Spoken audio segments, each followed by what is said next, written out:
નમસ્કાર મિત્રો, જો તમે અમારી ચેનલમાં નવા હોય અને હજી સુધી તમે અમારી ચેનલને સબસ્ક્રાઇબ ન કરી હોય તો અમારી ચેનલને સબસ્ક્રાઇબ કરો અને બાજુમાં આપેલ બેલ આઇકોનને પ્રેસ કરો, જેથી કરીને અમારા આવનાર તમામ વિડીયોની નોટિફિકેશન્સ તમને તમારા મોબાઈલ પર તરત મળી રહે. આભાર. નમસ્કાર વિદ્યાર્થી મિત્રો, આપણે પ્રકરણ નંબર 3 ધોરણ 11 અર્થશાસ્ત્રની અંદર થોડો અભ્યાસ કર્યો. આગળ તેમાં જોયું કે વસ્તુની કિંમત છે અને વસ્તુની માંગ છે એ બંને વ્યસ્ત પ્રમાણમાં જોવા મળે છે. આ પ્રમાણે આપણે અભ્યાસ કર્યો હતો કે જ્યારે વસ્તુની કિંમત 5 રૂપિયા હોય ત્યારે ખરીદવાળા એક વ્યક્તિ, 1 રૂપિયો ઘટે તો 2 વ્યક્તિ, 3 રૂપિયા થાય તો 3 વ્યક્તિ, એ રીતે કિંમત ઘટવાની સાથે માંગમાં વધારો જોવા મળે છે.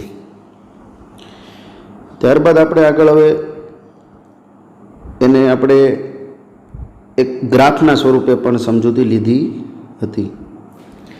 આ પ્રમાણે માંગમાં કઈ રીતે વધારો ઘટાડો થાય એ પ્રમાણે ભાવનો વધારો ઘટાડો જોવા મળે છે. સાપેક્ષતા જોઈ હતી. હવે આપણે જોવાનું છે માંગની મૂલ્ય સાપેક્ષતાના પ્રકારો, કે કઈ રીતે માંગ છે એ મૂલ્ય સાપેક્ષ બને છે. આપણે અહીંયા સુધી અભ્યાસ કર્યો હતો માંગની સાપેક્ષતા. તો સાપેક્ષતા કોને કહેવાય? આપણે જોયું કે જ્યારે માંગ હોય એ 4-5 ફેક્ટર ઉપર આધાર રાખતી હોય છે. કઈ કઈ? તો કે વસ્તુની કિંમત શું છે, લોકોની ઈચ્છા શું ખરીદવાની છે, ત્યારબાદ એનું ભવિષ્યમાં રિવેલ્યુએશન આવશે, એમાંથી આપણને ફાયદો થશે. આ ઉપરાંત પણ ઘણા બધા ફેક્ટર હોય છે જે આપણે આગળ અભ્યાસ કર્યો છે. તો વ્યક્તિ પ્રાથમિકતા આપતો હોય છે કે આ વસ્તુ ખરીદવું તો સારી કે આ વસ્તુ ખરીદવું તો સારી. તો આ સમયે માંગ ઉપર અસર કરતા પરિબળોમાં ફેરફાર થવાથી, એ લખેલું છે માંગ ઉપર અસર કરતા પરિબળો આપણે જોઈએ ને કેટલા પરિબળો હતા. તો કે એક તો એની કિંમત હોય, વ્યક્તિની લેવાની ઈચ્છા હોય, તેની ભવિષ્યમાં મૂલ્ય થતું હોય, ત્યારબાદ અવેજીકરણ હોય. આ બધી વસ્તુના માંગ ઉપર અસર કરતા પરિબળોમાં ફેરફાર થવાથી માંગમાં થતો ફેરફાર માંગની સાપેક્ષતા દર્શાવે છે. અહીંયા ઘણા બધા ફેક્ટર હતા. જો કિંમતમાં ફેરફાર થશે તો પણ માંગમાં ફેરફાર આવશે. લોકોની પ્રાથમિકતા ફરી જશે. પહેલાં બેઝિક એમ્યુનિટી જે ખાવાની જરૂરિયાત હતી મનુષ્ય જીવનને ટકાવવા માટેની એ હતી. અત્યારે મોજ શોખની અન્ય વસ્તુઓ, રમકડા, મોબાઈલ, આ બધી વસ્તુઓ આવી ગઈ. તો માંગની સાપેક્ષતા કોને કહેવાય છે? Elasticity of demand. માંગ ઉપર અસર કરતા પરિબળોમાં ફેરફાર થવાથી માંગમાં થતો ફેરફાર એ શું છે? આપણે કહી શકીએ કે એ માંગની સાપેક્ષતા છે. આ ઉપરાંત માંગની મૂલ્ય સાપેક્ષતા કોને કહેવાય છે? મૂલ્યના આધારે એની સાપેક્ષતા કોને કહેવાય છે? તો કે માંગના નિયમ પ્રમાણે અન્ય પરિબળો યથાવત રહે. કિંમત ઘટાડો થતાં માંગ વિસ્તરણ થાય છે, સ્વાભાવિક છે. ઘણા બધા પરિબળો છે, એમાં એક માત્ર બીજા બધા અચળ ધારી લો કે એ છે ને કદાપી પણ ચેન્જ ન થાય તો શું હાલત આવે કે કિંમત ઘટતા માંગનું શું થાય? વિસ્તરણ થાય. એટલે કે માંગ વધે છે અને કિંમત વધતા માંગનું શું થાય? કોન્ટ્રાક્શન, એટલે કે સંકોચન. માંગ ઘટે છે, સ્વાભાવિક છે. કિંમત વધે તો માંગ ઘટે અને કિંમત ઘટે તો માંગ વધે. આમ કિંમત અને માંગ વચ્ચે વ્યસ્ત સંબંધ છે. આપણે જોયું કે કિંમત અને માંગ વચ્ચે શું છે? વ્યસ્ત સંબંધ. એવું માંગનો નિયમ સમજાવે છે. પરંતુ આ શું કહે છે? માંગનો નિયમ એમ કહે છે કે કિંમત અને માંગ છે એ વ્યસ્ત પ્રમાણમાં છે, પરંતુ કેટલા પ્રમાણમાં હશે એ આપણને ખ્યાલ આવતો નથી. પરંતુ કિંમતમાં થતા ફેરફારો વસ્તુની માંગમાં કેટલા ફેરફાર લાવશે તેની અંગે સમજૂતીનો નિયમ, માંગનો નિયમ આપતો નથી. તમને એમ કહી દે કે કિંમત ઘટે તો માંગ વધે અને કિંમત વધે તો માંગ ઘટે, પણ કેટલી કિંમત ઘટશે ત્યારે કેટલી માંગ વધશે, કેટલી કિંમત વધશે ત્યારે કેટલી માંગ ઘટશે, તેનો જો આપણે અભ્યાસ કરવો હોય તો તેની વસ્તુની કિંમતમાં થયેલા ફેરફારના પરિણામે વસ્તુની માંગમાં જે ફેરફાર થાય છે તે અંગોની સમજૂતી આપે છે. તેને શું કહેવાય છે? માંગની મૂલ્ય સાપેક્ષતા કહેવામાં આવે છે. તો ખ્યાલ આવ્યો કે એક વસ્તુ ખ્યાલ છે કે કિંમત ઘટશે તો માંગ વધશે અને માંગ ઘટશે તો કિંમત વધેલી હશે. પરંતુ જ્યારે કિંમત અને માંગ છે એ કેટલા પ્રમાણમાં વધઘટ થશે તેનો અભ્યાસ શેમાં કરવાનો છે? આપણે માંગની મૂલ્ય સાપેક્ષતામાં કરવાનો છે. ત્યારબાદ માંગની મૂલ્ય સાપેક્ષતા આપણે જોઈ કે માંગમાં થતી ટકાવારીમાં ફેરફાર અને કિંમતમાં થતી ટકાવારીમાં ફેરફાર. ઉદાહરણ તરીકે કિંમતમાં 1% ફેરફાર આવે છે, 1% વધે છે અથવા ઘટે છે, તો માંગમાં કેટલા ટકાનો વધારો ઘટાડો થશે તેનો જે આખો અભ્યાસ કરવાનો છે. 2%નો વધારો ઘટાડો થશે, 3%નો થશે, તેને માંગની મૂલ્ય સાપેક્ષતા કહેવામાં આવે છે. તો આ ઇક્વેશન ખાસ યાદ રાખજો. કિંમતમાં થતા ફેરફારના આધારે માંગમાં થતો ફેરફાર એટલે કે માંગ છે એ અંશમાં આવશે અને કિંમત છે એ છેદની અંદર એટલે કે નીચે આવશે. એક્સ નામની વસ્તુની કિંમત 1%નો ઘટાડો થતાં માંગમાં 5%નો વધારો થાય છે. બરાબર? તો એક્સ વસ્તુની માંગમાં કેટલો ટકા ફેરફાર થયો? 5%નો, અને 1%નો એની અંદર કિંમતમાં વધારો ઘટાડો થયો છે. તો એને ઈપી કહેવામાં આવે છે. Ready? Price elasticity demand. Price elasticity demand એને 5 કહેવામાં આવશે. આની અંદર આપણે જોશું કે ઈપી છે એ ઇન્ફિનિટિવ ક્યારે હશે, 0 ક્યારે હશે, 1 ક્યારે હશે, 1 કરતાં વધુ ક્યારે હશે, એ રીતના આગળ આપણે અભ્યાસ કરવાના છીએ. ત્યારબાદ માંગની મૂલ્ય સાપેક્ષતાની વ્યાખ્યાઓ એ જોયું કે શુદ્ધ આંકમાં વ્યક્ત થાય છે, તેની પાછળ ટકા, રૂપિયા, કિગ્રા એવું કંઈ લખાતું નથી. રેડી? અને આ માનાંક કહેવાય. આ 5ની બાજુ 2 લીટા છે ને એને માનાંક. જ્યારે માનાંક દૂર થાય ને ત્યારે પ્લસ માઇનસ લાગુ પડતા હોય છે. ત્યારબાદ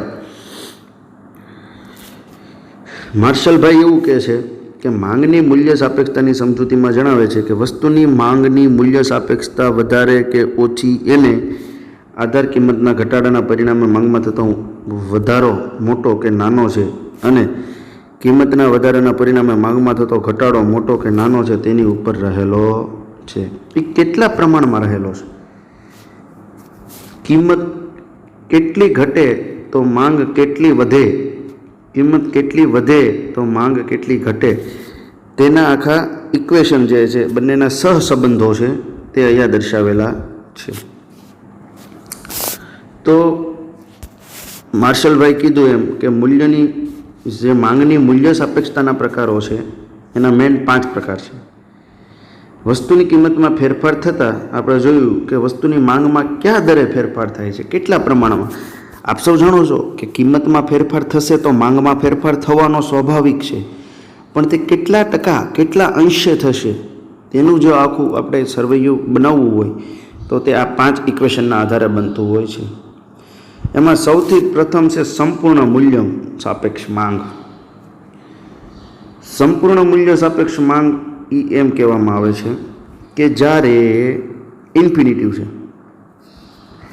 કિંમતની અંદર અત્યંત નજીવો ફેરફાર થાય. ઉદાહરણ તરીકે પહેલાં કોઈ વસ્તુના ભાવ 2 રૂપિયા હોય અને હવે 3 રૂપિયા થયા હોય, અથવા તો 2.5 રૂપિયા થયા હોય, અથવા તો 2.25 પૈસા થયા હોય. પહેલાં 2 રૂપિયા છે, નજીવો ફેરફાર થયો. કિંમતમાં અત્યંત નજીવો ફેરફાર હોય તેમ છતાં પણ માંગની અંદર અમર્યાદિત ફેરફાર આવે. શું આવે? અમર્યાદિત ફેરફાર. તો ત્યારે શું કહી શકાય? આપણે સંપૂર્ણ મૂલ્ય સાપેક્ષ માંગ કહેવાય. ટૂંકમાં કિંમતમાં અત્યંત નજીવો ફેરફાર આવવા છતાં માંગમાં અમર્યાદિત ફેરફાર લાવે ત્યારે વસ્તુ માટેની માંગમાં અમાપ ફેરફાર થતો હોય છે. રેડી? એટલે ઇન્ફિનિટિવ, અનંત, અમાપ. રેડી? તો એક વસ્તુ યાદ રાખવાની તમારે, EP is equal two infinitive ક્યારે આવશે? તો કે વસ્તુની કિંમતમાં નજીવો ફેરફાર પણ માંગમાં ખૂબ જ મોટો ફેરફાર. રેડી? તો તેને શું કહેવાશે? સંપૂર્ણ મૂલ્ય સાપેક્ષ માંગ.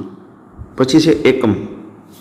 એકમ એટલે એક, એવું યાદ રાખો એટલે યાદ રહી જાય તમને. એકમ એટલે એક. શું કહેવાય? એકમ એને કહેવાશે, જો આ EP is equal two infinity અને 0 વાળું જોઈ લેવી. 0 શું કહેવા માગે છે? આ જે મૂલ્ય સાપેક્ષ છે, મૂલ્ય અનપેક્ષ. અનપેક્ષ એટલે નિરપેક્ષ. રેડી? મૂલ્ય ઉપર આધાર રાખતું નથી. આ સંપૂર્ણ મૂલ્ય સાપેક્ષ છે, આ સંપૂર્ણ મૂલ્ય અનપેક્ષ. તો સંપૂર્ણ મૂલ્ય અનપેક્ષમાં શું આવશે? કિંમતમાં ગમે તેટલો ફેરફાર થાય. આમાં શું થયું? કિંમતમાં નજીવો ફેરફાર થયો અને માંગમાં બહુ મોટો ફેરફાર થઈ ગયો.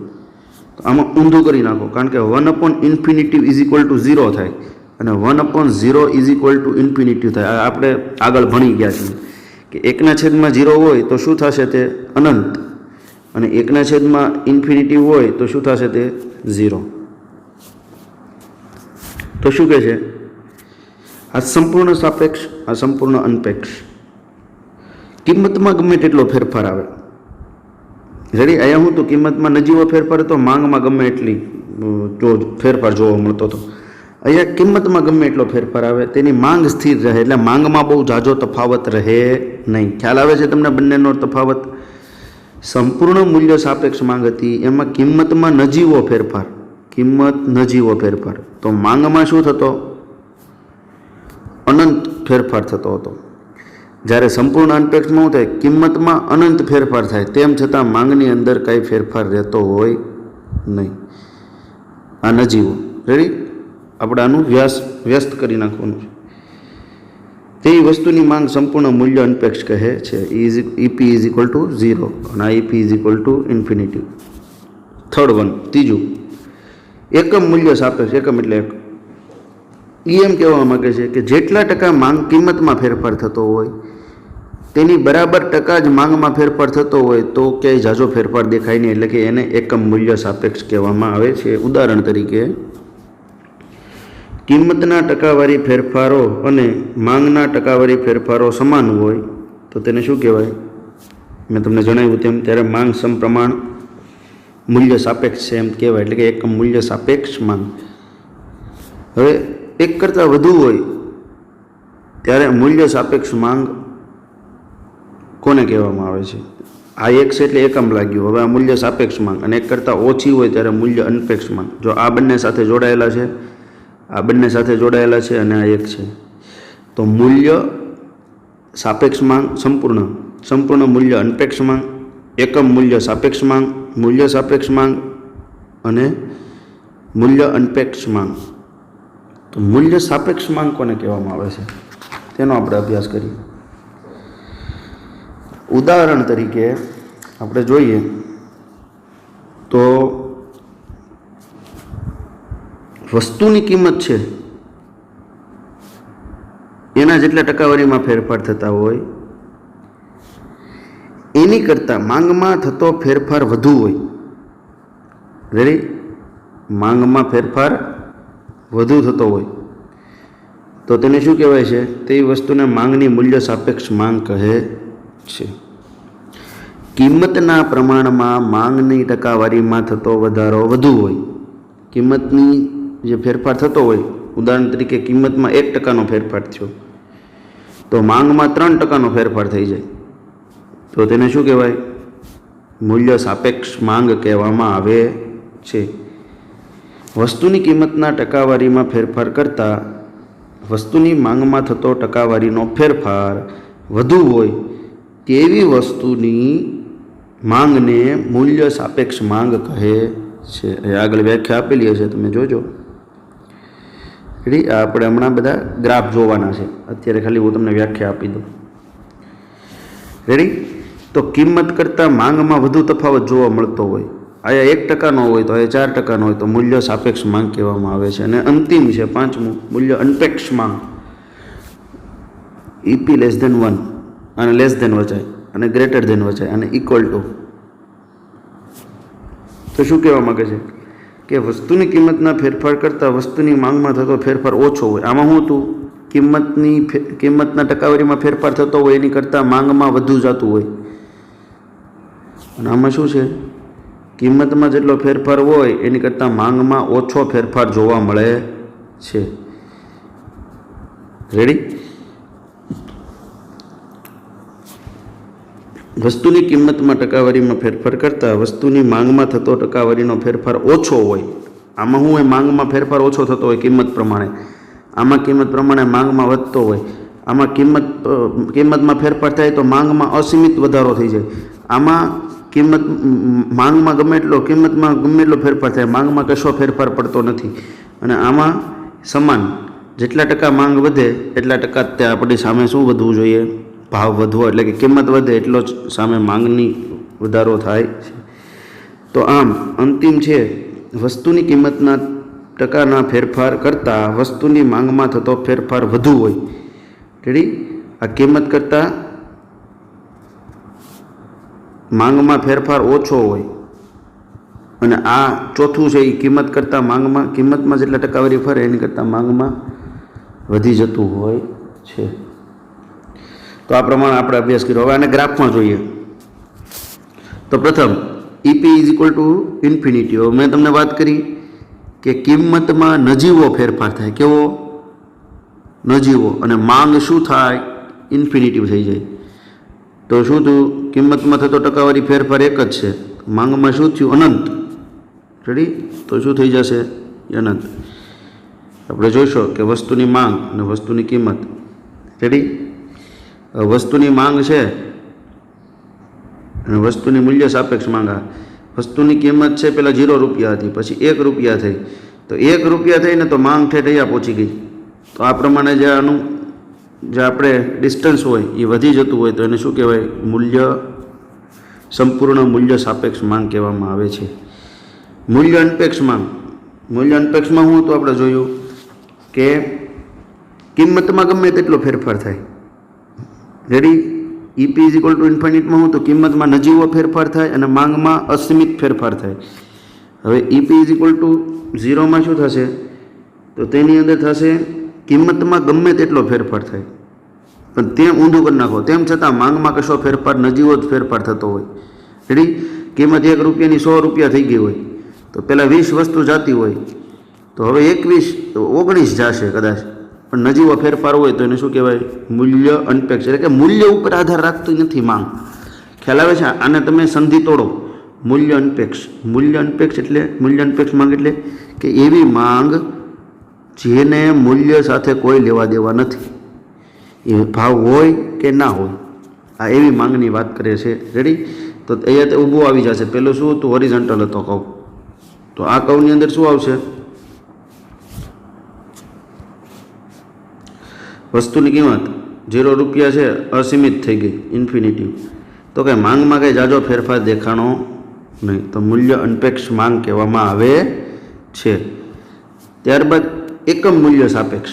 એકમ મૂલ્ય સાપેક્ષ એટલે શું થાય? જેટલા ટકા કિંમતમાં ફેરફાર થાય એટલા જ ટકા માંગમાં ફેરફાર થાય તો તેને શું કહેવાય? તો તેને શું કહેવાય? એકમ મૂલ્ય સાપેક્ષ માંગ કહેવામાં આવે છે. એટલે આ હોરિઝોન્ટલની 45 ડિગ્રી આવશે આખો ગ્રાફ. રેડી? પહેલાં M1 હતો વસ્તુની માંગ. જ્યારે વસ્તુની કિંમત P1 હતી ત્યારે તેનો ભાવ એટલો હતો. P થઈ તો પાછું એટલું વધી ગયું, તો આ એટલું વધ્યું, તો આ એટલું વધ્યું. સમાન રીતે બંને બાજુ પ્રપોર્શનલ રીતે ઇન્ક્રીઝ થાય છે. તો આપ જુઓ કે કિંમતમાં કેટલા ટકાનો ફેરફાર થયો? 5%. તો માંગમાં કેટલો ફેરફાર થયો? 5%. તો ટોટલ કેટલો આવ્યું? 1. તો તેને શું કહેવાશે? એકમ મૂલ્ય સાપેક્ષ માંગ કહેવામાં આવે છે. ખ્યાલ આવે છે? પ્રથમ આપણે EP is equal two W એટલે કે સંપૂર્ણ મૂલ્ય સાપેક્ષ માંગ. મૂલ્યના સાપેક્ષમાં માંગ વધે છે. રેડી? તો કિંમતમાં નજીવો ફેરફાર થાય તો માંગ અસીમિત થઈ જાય. અને બીજું છે સંપૂર્ણ મૂલ્ય અનપેક્ષ માંગ, એટલે કે મૂલ્ય ઉપર માંગના આધાર અનપેક્ષ એટલે એનાથી નિષ્પક્ષ એમ. તો કિંમતની અંદર ઇન્ફાઇનાઇટ સુધારો થઈ જાય તો પણ માંગની અંદર કશો ફેરફાર પડતો નથી, કારણ કે કિંમતને માંગને કોઈ લેવા દેવા જ નથી. રેડી? અને થર્ડ છે એ જેટલા પ્રમાણમાં કિંમતમાં ટકાવારી વધે એટલા જ પ્રમાણમાં માંગમાં વધારો ઘટાડો જોવા મળે. આ ઘટે તો આ ઘટે, આ વધે તો આ વધે. રેડી? ત્યારબાદ મૂલ્ય સાપેક્ષ માંગ. મૂલ્ય સાપેક્ષ માંગ કોને કહેવાશે? તો કે વસ્તુની કિંમતના ટકાવારી ફેરફાર કરતાં વસ્તુની માંગમાં થતો ફેરફાર વધુ હોય. કિંમત 1% વધે તો માંગમાં શું થતું હોય? 4%નો વધારો થતો હોય. રેડી? તો તેને મૂલ્ય સાપેક્ષ માંગ કહેવાય ને? સાપેક્ષ. જો મૂલ્ય સાપેક્ષ માંગ મૂલ્ય ઉપર નિર્ભર રાખે છે કે આ 1% વધે તો આ 4% વધે. રેડી? તો ટૂંકમાં આની કરતાં આ ફેરફાર વધુ હોય તો એને મૂલ્ય સાપેક્ષ કહેવાય. ને એ જ રીતે મૂલ્ય અનપેક્ષ માંગ તો જે કિંમતનો ફેરફાર કરતાં વસ્તુની માંગમાં થતો ફેરફાર ઓછો હોય. રેડી? વસ્તુની કિંમતમાં ટકો ફેરફાર આ 3% હોય તો માંગમાં તો હજી 1%નો જ ફેરફાર થયો હોય. રેડી? તો તેને શું કહેવાશે? મૂલ્ય અનપેક્ષ. તો મૂલ્ય સાપેક્ષમાં જોઈએ, જો અહીંયા એક સમાન નથી, ઉદાહરણ તરીકે વસ્તુની કિંમત P1 હતી તો વસ્તુની માંગ શું હતી એટલી, પણ વસ્તુની કિંમત ખાલી એટલી વધી તો માંગ કેટલી વધી ગઈ? એટલી વધી ગઈ ને. આ ફેરફાર વધુ હોય, આ ખરેખર વ્યસ્ત પ્રમાણમાં હોય છે કિંમત અને માંગ, પણ અહીંયા એક આપણને વિપરીત પરિણામો દેખાય છે. રેડી? તો એ કયા પોઈન્ટ આવશે ને કયા પોઈન્ટ આવશે?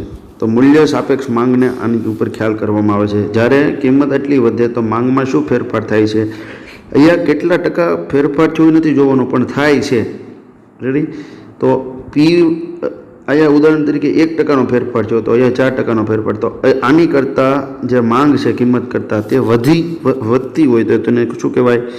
મૂલ્ય સાપેક્ષ માંગ કહેવામાં આવે છે. અને મૂલ્ય અનપેક્ષ માંગ તો વસ્તુની કિંમતના ફેરફાર કરતાં વસ્તુની માંગનો જે ફેરફાર હોય એ ઓછો હોય છે. રેડી? એટલે આમ આવશે માંગ કિંમત. જે વસ્તુની કિંમત છે એની અંદર જે ફેરફાર આવતો, ઉદાહરણ તરીકે 8% ફેરફાર આવ્યો તો માંગની અંદર 2%નો ફેરફાર આવ્યો. તો આ સુધારા વધારા કરતાં આ સુધારો વધારો ઓછો હોય તો તેને શું કહેવાય? મૂલ્ય અનપેક્ષ માંગ. આગળ શું જોયું હતું કે કિંમતનું જે ટકાવારીમાં ફેરફાર હોય એની કરતાં વસ્તુની માંગમાં ફેરફાર વધતો હોય. અહીંયા શું છે? કિંમતમાં વધુ ફેરફાર જોવા મળે છે અને માંગમાં ઓછો ફેરફાર જોવા મળે છે. ઉદાહરણ તરીકે જોઈએ, વસ્તુની કિંમત છે પહેલાં 0 રૂપિયા હતી તો વસ્તુની માંગ 0, P રૂપિયા થઈ તો M1 આવ્યું. અહીંયાથી વસ્તુની કિંમત વધી છે પણ માંગમાં ઝાઝો ફેર, એટલે કે કિંમતની ટકાવારી વધી એની કરતાં માંગની ટકાવારી ઓછી છે. રેડી? આગલા ગ્રાફમાં આપણે જોશો તો ખ્યાલ આવશે. અહીંયા વધુ હતું અને અહીંયા ઓછું હતું. તો એ શું દેખાડતું હતું? જો અહીંયા ઓછું છે, અહીંયા વધુ છે. શું દેખાડતું હતું? કે કિંમતની ટકાવારીમાં જે ફેરફાર થાય છે તેની કરતાં વસ્તુની માંગમાં થતો ફેરફાર શું છે? એ વધુ છે. એટલા માટે એને મૂલ્ય સાપેક્ષ કહેવાય છે અને આને મૂલ્ય અનપેક્ષ માંગ કહેવામાં આવે છે. ત્યારબાદ માંગની આવક સાપેક્ષતા અને આગળના જે 4-5 ટોપિક બાકી છે તેને આપણે આગળના લેક્ચરની અંદર અભ્યાસ કરીશું. ખાસ પાઠ્યપુસ્તક સાથે રાખીને એક વખત જોઈ લેશો એટલે તમને વ્યવસ્થિત ખ્યાલ આવી જશે. Thank you.